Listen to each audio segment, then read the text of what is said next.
welcome everyone to an edition of Governed by God, a biblical look at law, civics, and civil government. My name is Eric Poople. Thank you for joining me on today's episode. So today we're going to talk about avoiding errors on both sides of the issue when it comes to God's law. And there's a video that I'm going to play for you and respond to very shortly. But before I do that, before we get into that topic, I want to remind you that this episode is sponsored by Future of Christendom. And Future of Christendom is hosting a conference from October 9th through 11th in Lancaster County, Pennsylvania, the theme of which is titled No Other Name, the Supremacy of Christ Amidst Cults and Counterfeit Faiths. The conference will address the theme of false religions and will include a keynote address by Pastor Jeff Durbin from Apologia Church. Now, I myself am hoping to attend at least most of the conference, but if you'd like to sign up, please go to futureofchristendom.org, and you can use the code Governed by God to get 10% off of your conference registration. So again, please consider coming October 9th through 11th in Lancaster County, Pennsylvania, and I hope to see you then. So recently, I was observing a discussion going on about theonomy, and a video was presented that was done by Professor R.L. Solberg. I had not heard of him before, but it was about a 25-minute long video, and I believe he is a professor down in Tennessee. The video is a few years old, but it seemed to present an anti-theonomic argument. Now, when I did a bit more research on the topic, Professor Solberg, I believe, is responding more to the issue of Hebrew roots. So, now, what is Hebrew roots? What is that idea? So Hebrew roots, the Hebrew roots movement, if I had to summarize it, it is similar to what I would say would be the Judaizers of the New Testament. Okay, so the point of Hebrew roots theology is that they argue that Christians ought to obey all the laws of Moses exactly as they are prescribed in every detail. And that includes food laws, a Sabbath on Saturday, not Sunday, and of course circumcision. And so that's why I think it's very much akin to the Judaizers. Now, I believe that the Hebrew roots movement is wrong and that they misunderstand the purpose of God's law. They view it more as a matter of justification, that you need to do these things in order to be accepted by God. So that's certainly not correct. But I also think that they're not obeying the new covenant, or they're not understanding the law of Moses in the light of Christ. Because we need to ask ourselves, now that we're in the new covenant, how does the law apply now that Christ has come? What has Christ said about the law, and how did the New Testament writers apply it? And what guidance do we get from the New Testament regarding applying the Mosaic law? And really the question comes down to, what does it mean for Christ to have fulfilled that law? So I've listened to several videos from Professor Solberg, and again, most of them, from what I could tell, were addressing the Hebrew roots movement. And so I think what's happening here is that he is trying to correct against the Hebrew roots movement. And in doing so, I believe he's overreacting a little bit and is kind of playing footsie with Antinomianism. So these are the two ditches on either side of the road. On the one side, you have things like Hebrew roots or the Judaizers, where you're misunderstanding the law, you're misapplying it, and it's kind of being used to add to your salvation or to open the door to salvation. Okay, so there's that. Basically not looking at the law in light of Christ. And then the other side of the road, the other ditch, is that the law really doesn't matter anymore. And it's basically like a historical artifact. It's kind of like a just useful gee whiz kind of thing. It doesn't really apply to us at all in any way as Christians. And that would be antinomianism, or anti-law. Nomos meaning law. It comes from the Greek word nomos. So antinomian means against the law. So I'm going to play this video because I think this is useful. It'd be useful for you to hear how Professor Solberg understands God's law. And I think that he's wrong in several key areas. I do believe it seems like from what I've seen from his videos that he understands the gospel. He's a Bible-believing Christian. But I would disagree with how far he goes in what I think is a critique against the Hebrew roots movement. With that, let's go ahead and begin. I'll play this video on 1.25 speed in order to get through it just a little bit faster. All right, so let's go ahead and get started. So I was chatting with a couple ladies the other day, and they just lit up when they learned that I'm a theologian, which is not the typical response I get when people learn that. And so they just started talking about their Bible studies, and they started asking about what kind of work I do. And I explained to them that right now my research is really centered on the historical and the theological roots of the Christian faith. So then they started chiming in with all sorts of comments about the Old Testament. Oh, the Old Testament is so hard to read, and God sure had a temper in the Old Testament. And hey, didn't the Israelites add something like 163 man-made laws? And we still have the Ten Commandments, don't we? There seem to be a lot of misconceptions or confusion or questions about this issue. You know, what is the modern Christian's relationship to the Old Testament law in the Bible? Which laws are we supposed to obey? Are we supposed to obey all of them? Are the Ten Commandments still standing? It turns out this issue of biblical law is a sort of meta-narrative. It's a grand theme in God's story of redemption and restoration. And it actually spans both parts of our Bible, the Old Testament and the New Testament, and it speaks directly to humanity's relationship to God. The thing is, it's easy to get lost as a ball in tall grass on this issue in either testament of the Bible. And so I wanted to share this teaching on biblical law to hopefully give us some context and some background on this issue. And if you're a believer in God today, this is your story. This is your history.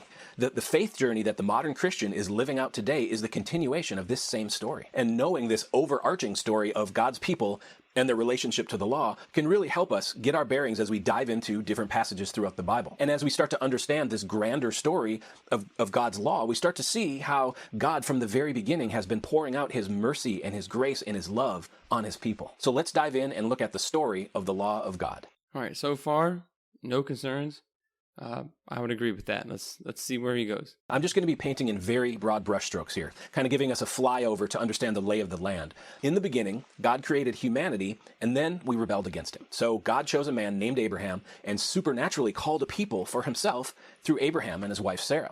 In their old age, God gave them the miracle of a son, Isaac, who then had a son named Jacob, who was also called Israel, which is a name that means struggles with God. So Jacob and his clan of about 70 people went down to Egypt, where they were eventually enslaved, and they were in Egypt under the Pharaoh for over 400 years, where Jacob's little clan grew and multiplied into the nation of Israel. And as you know, God stepped in and rescued them out of Egypt, and eventually he brought them to Mount Sinai, or Sinai, where he made a covenant. And now a covenant is a contract or an agreement. And at Mount Sinai, God made a covenant with the nation of Israel. I want to pause there for a second. I would word it a little differently regarding covenant. Covenant is not a contract. Those are actually two different things. I think that it does matter a little bit. A contract is typically viewed as a temporary agreement between two people that usually did not have a prior relationship. It's meant to be temporary. So an example would be you need to get something done at your house. You call up the plumber. He comes, gives you a quote, and you sign the contract.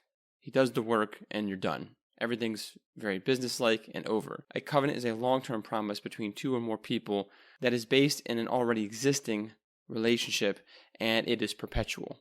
It does not end until one or both parties dies, typically, or it is broken. So the marriage covenant is certainly not a contract. It's not the case that a husband and wife are only keeping up their end of the bargain so long as the other one does their portion of the contract. It's not that kind of a business relationship. So that's the difference I would make between a covenant and a contract. Let's continue. Refer to this as the Mosaic covenant or the Sinai covenant. And as part of this covenant, God gave what we call the law of Moses. And the law of Moses served at least three different purposes. First, it was the national law for the nation of Israel, which had just come out of centuries of slavery. It was sort of like their constitution, the rules for running their nation. And unlike the covenants that God had made earlier with Abraham and with Noah, the Sinai covenant was not made between God and humanity as a whole. This was an agreement or a contract between God and the nation of Israel. All the other nations, the Goyim, as they would say in Hebrew, we would call them the Gentiles, the non-Jews, they were never part of this agreement, and Gentiles were never under the law of Moses. Which brings up the second purpose of the law, which was to set Israel apart from all those other Gentile nations. I would disagree there a little bit, because we see in Romans chapter 2 that Paul says even the Gentiles who don't have the law, okay, by nature they do what the law requires. They are a law to themselves, even though they do not have the law. They show that the work of the law is written on their hearts.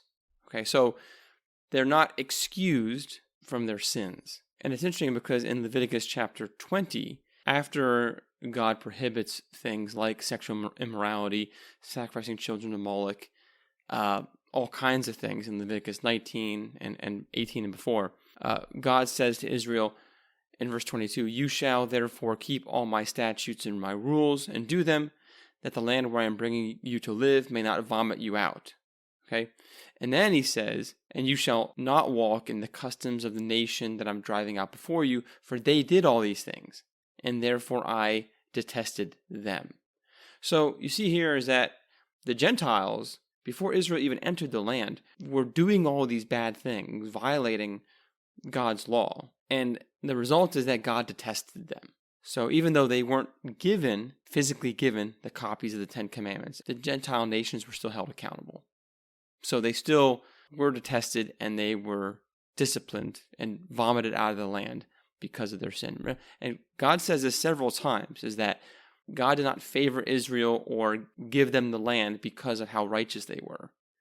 He did it because he was disciplining those nations and bestowed grace, unmerited favor upon the people of Israel. So let's continue. So you had laws about circumcision and about kosher food and about the Sabbath, and these all defined who Israel was as a nation. No other nations around them did these things. God never expected the Gentile nations like Egypt or Assyria or Babylon to keep these laws. Now, well, that's not true, because as I just read for you in Leviticus chapter 20, the nations were being removed from the land because they violated the law of God. Now, is it because they didn't get circumcised? No, that's not the issue. What they were doing were the sexual practices and the child sacrifice and things like that. So we have to understand, yes, which laws are we talking about? There are indeed weightier matters of the law, certainly. And the Gentile nations were violating the quote-unquote bigger laws, if you will. So they were still held accountable to God's law. Let's continue. If somebody from another nation came into Israel and lived with the Israelites, of course they would be expected to keep the law, the same way that maybe an American would go to France and be expected to keep France's laws. But the law of Moses was given strictly to Israel, which is why we never see the Jews going out and trying to impose the law of Moses on other nations around them. And the third purpose of the law of Moses is that it served as the terms, the conditions of the Sinai covenant. Now, I want to pause there. He said that it wasn't the purpose of Israel to go around and make the other nations obey them. Well, I would agree not to make them obey them, but in Deuteronomy chapter 4, this is what Moses says to the people of Israel. He says, "See, I have taught you statutes and rules as the Lord my God commanded me, that you should do them in the land that you are entering to take possession of it. Keep them and do them, for that will be your wisdom and your understanding in the sight of the peoples, who, when they hear all these statutes, will say, 'Surely this great nation is a wise and understanding people. For what great nation is there that has a God so near to it as the Lord our God is to us whenever we call upon him? And what great nation is there that has statutes and rules so righteous as all this law that I set before you today?'" So Moses is saying here that the nations, when they see these laws and they hear about them and they see how you perform them, assuming that they actually do them, the nations are going to say, "Surely this great nation is a wise and understanding people." So it should get the attention of the nations around them. It should get them to be in awe of God and his law, and they should recognize the wisdom of God's law as compared to perhaps the laws that they have. So Israel, in that sense, was to be a light to the nations. Sinai covenant is sometimes referred to as the covenant of blessings and curses, because if Israel kept the law of Moses, they were promised blessings. But if they broke the law of Moses, they would be cursed. So in Exodus 19, God told Israel, "If you will obey me and keep my covenant, then you shall be my treasured possession among all the peoples. And God gave Israel the terms of this covenant, set them before them, and Israel agreed to them. They said, all that the Lord has spoken, we will do. So let's take a closer look at the law of Moses. Now, the beginning of the law of Moses was the Ten Commandments. And throughout the Torah, which is the first 5 books of the Old Testament, which is also the first 5 books of the Hebrew Bible, there are over 600 other commandments that God gave to Israel. What happened was God gave the 10, and then Israel disobeyed. So God gave a few more laws, and Israel disobeyed, and God gave a few more laws, and so on. I mean, if you read through those first 5 books of the Bible, you'll see this happening. And well, that is not correct. You don't see that laws get added on, tacked on from them obeying or disobeying in the narrative. The laws they serve as case laws. So here's what I mean. You have the 10 Commandments, and each of them addresses a certain topic. So like, let's talk about you shall not steal, or you shall not bear false witness. Okay, that's the 9th commandment. Stealing's 8th commandment. Now the other laws, those other 600 plus laws, those are what we would say would be case laws. So they are examples of specific cases that show how to apply the broader principle.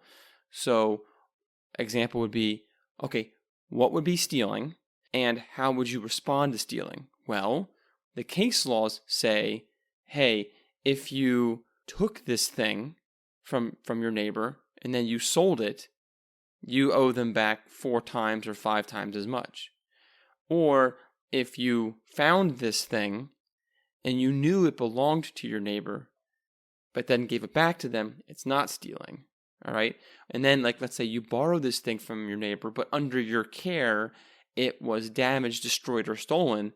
You still need to make some restitution to your neighbor. Other things like, you shall not murder. Well, what counts as murder? Well, some of the laws say, hey, if you're chopping wood and the axe head flies off and it kills your neighbor, but you had no hatred in your heart, that would be manslaughter. That's not first-degree murder.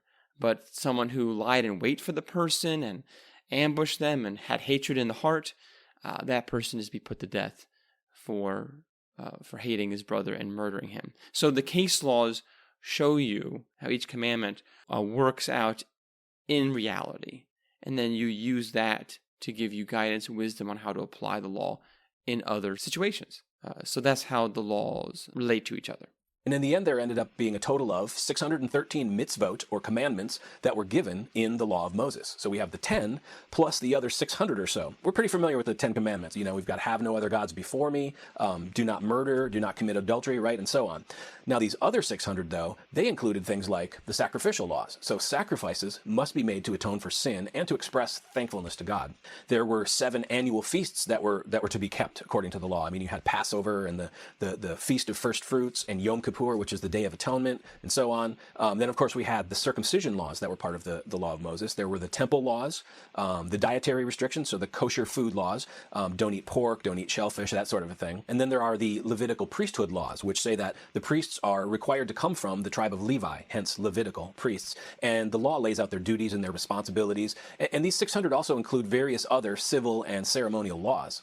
And together with the 10, these 603, so the total of 613 laws, these make up the law of Moses, which were, again, the terms of the Sinai covenant. So Moses actually anticipated that Israel would not be able to keep the covenant early on. He predicted that they would fail in keeping the law, but there would come after that a time of restoration. And over the centuries, he was proven right. Israel continued to disobey the covenant or the contract, and they fell. So after King Solomon, Israel split into 2 kingdoms. You had the 10 tribes in the north, which were referred to as Israel, and then there were the 2 tribes in the south, referred to as Judah.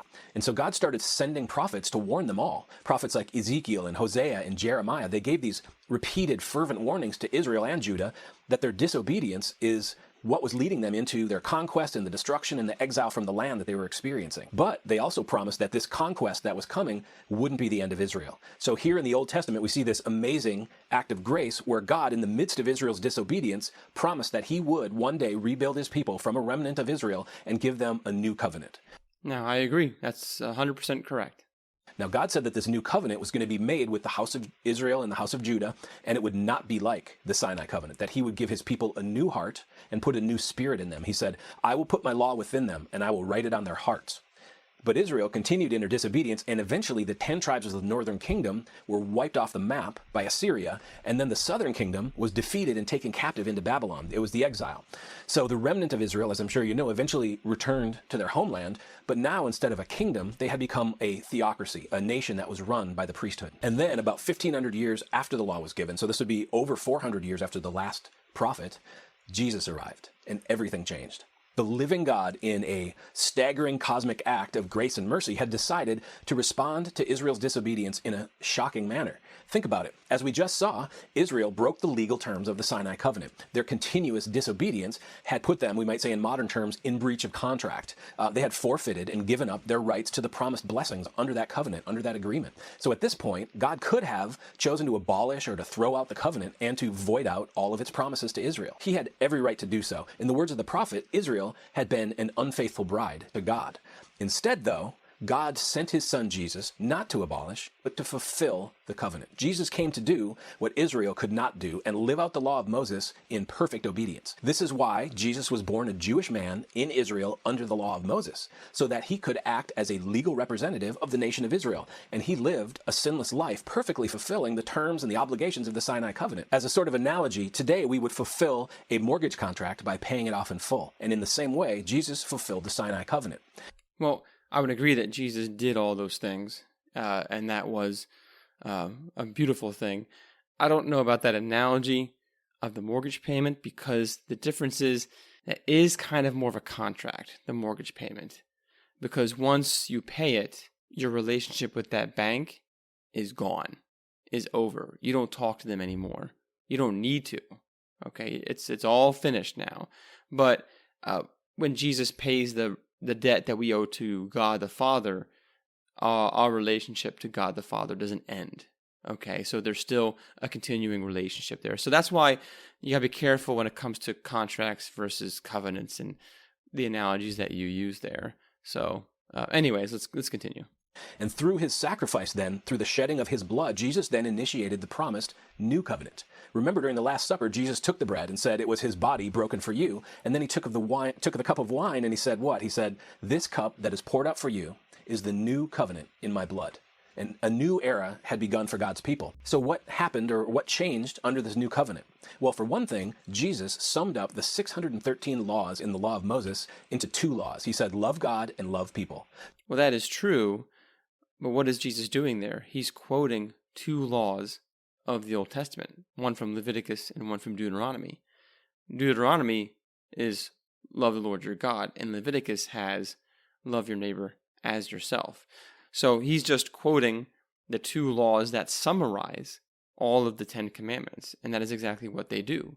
The 10 commandments are broken into basically 2 categories, loving God and loving neighbor, and typically it's understood that the first 4 commandments refer to our relationship with God, and the last 6 refer to our relationship with our neighbor.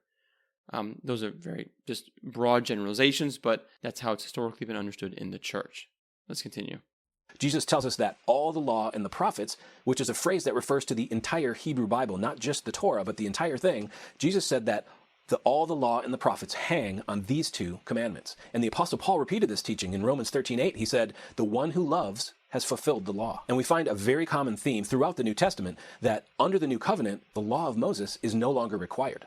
It's not like the New Testament teaches that, salvation comes through faith in Jesus, but we're still supposed to keep the law. No, the New Testament teaches in the verses that you see here on the screen and others that we are not under the law, not as a matter of salvation or as a requirement for obedience. Well, the first part I would agree with, not as a matter of salvation. You never could be saved by obeying the law. That was never a thing.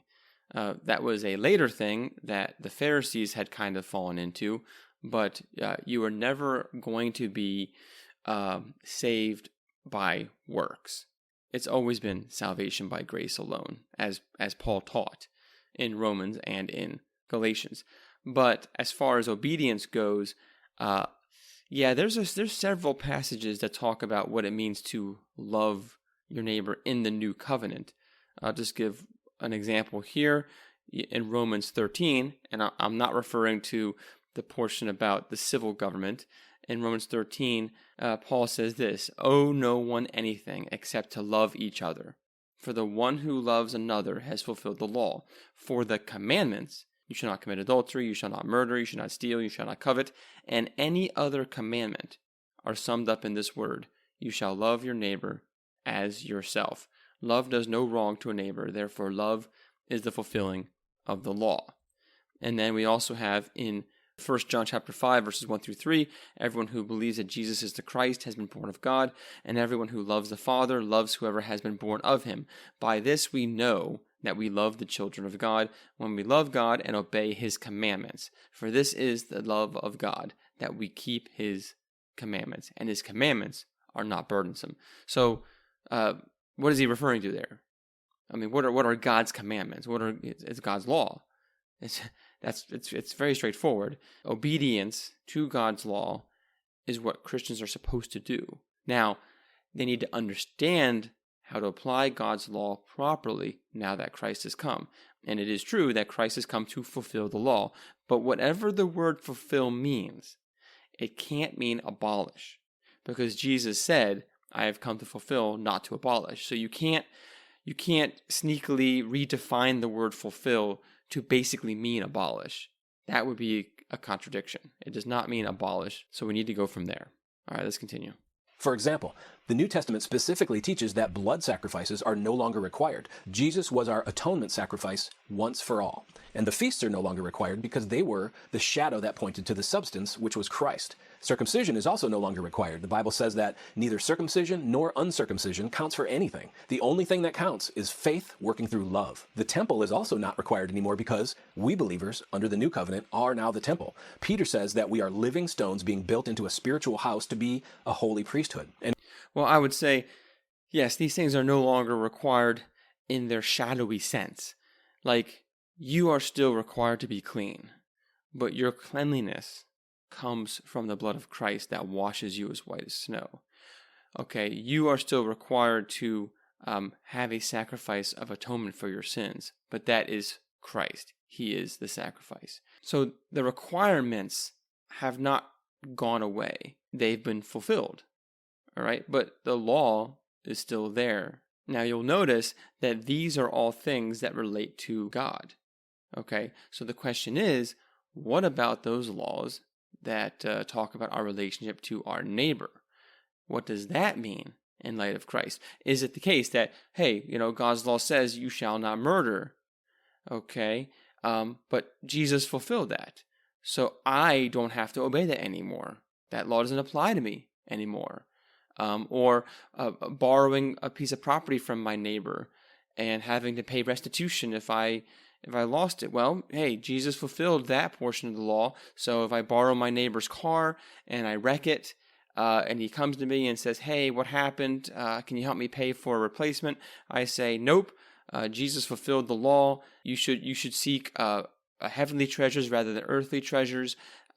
Sorry, I can't help you pay for a replacement car.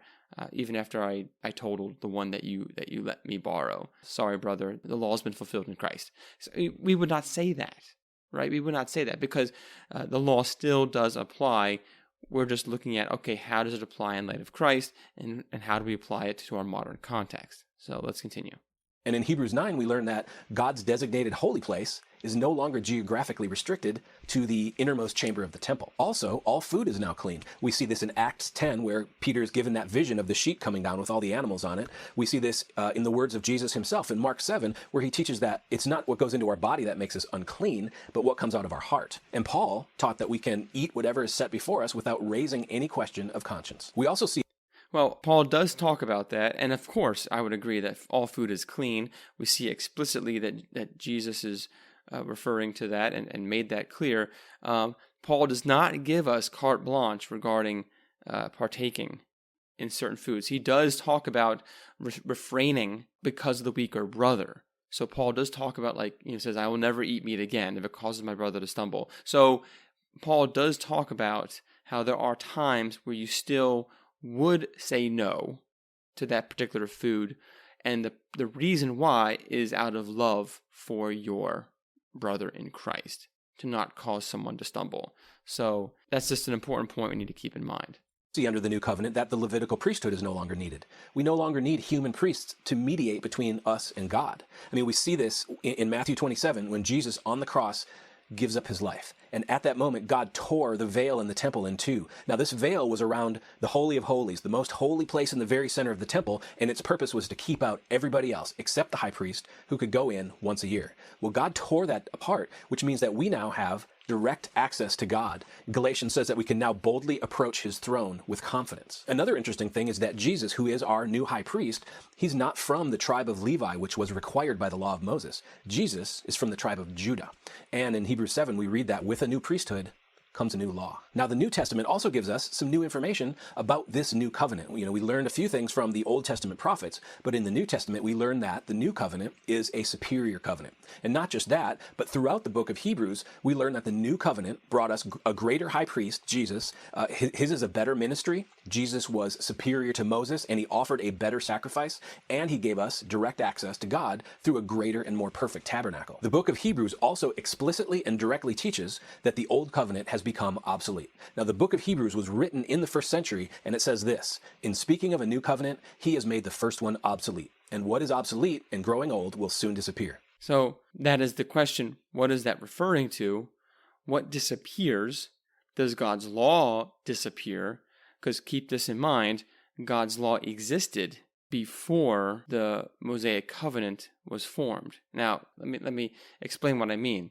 How can the nations of the Canaanites, so before Israel enters the land, how can the nations of the Canaanites be considered detestable and be held accountable because of their sins? How can that be the case before the covenant was made with the people of Israel? Because it's interesting when God talks to Abraham and he says the sin of the Amorite is not yet complete. In 400 years, then your people are going to get, your descendants are going to get the land. So the Amorites and the Canaanites were already doing wicked things at the time of Abraham. And God is basically being very patient with them and saying, okay, well, I'm going to give them 400 years. And then I'm going to vomit them out of the land and give it to the people of Israel. So did God's law not exist before the Mosaic covenant? Well, certainly it did. Cain murdered his brother Abel, and that was wrong. Murder was wrong, and that's long before Moses. And of course, we see in Romans chapter 2 where Paul says that the Gentiles who did not have, the physical law, the actual scrolls, the written law, were still showing the work of God's law on their hearts. And so even though the old covenant is gone and has been replaced by the new covenant, that does not mean that God's law is now obsolete and no longer applicable really in any way to Christians. Again, whatever Jesus means by fulfill, it cannot mean abolish. So I'm going to stop there because we only got about maybe 10, 12 minutes left of the video, but it went a little bit longer than I expected. We'll go ahead and pick up a part 2, and we'll finish this video off next time.